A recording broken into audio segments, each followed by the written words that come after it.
Well, by the time this interview comes out, the jury is going to come to a conclusion.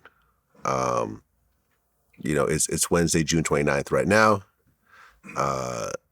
And you actually had to come back to trial today. Yes. For the second time.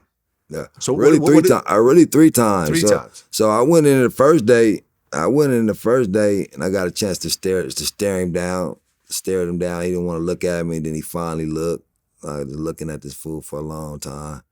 I got a little response out of him. He shook his little head a little bit like this, real slow, like that, trying to, he don't want the jury to see that he acknowledging me. So I'm like, all right, then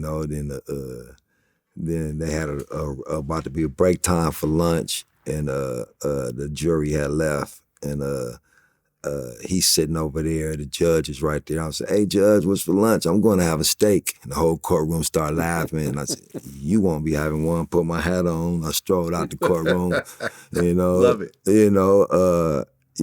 Get a chance. So then the next day they called me back and they said, "Look, you can't do no more steak jokes." I said, "Man, I was going to do lobster today. What are you talking about?" You know what I mean? So they say, just keep it cool. Don't be mad dogging him and shit like that, and don't be real defensive and shit. So all right, cool.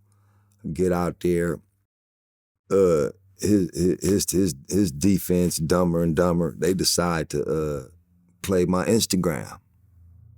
So I really want to cuss the guy out, but they tell me tone it out. But his team decided to play my Instagram. They said, "Okay, put it on the screen." So you got stupid cuz, he looking at the screen, then my Instagram come on. They say, "Yeah, I'm gonna look this motherfucker in his eyes, then I'm gonna go to lunch, then I'm gonna eat me a steak, then I'm gonna go out here and smoke me a fat ass blunt, then I'm gonna come back in here, I'm gonna look his dumb ass nigga in the eyes." So I'm sitting there doing like this. While this is going above my head, he up there looking at the screen, I'm doing like this. Mm-hmm. Then his defense is gonna say, "Your Honor," the judge said, "You played it." And then the prosecutor said, "I was gonna object, let it run." You know what I mean? So they know it's some bullshit. They grasping for straws. Everybody know he did it. So you gotta have some type of defense.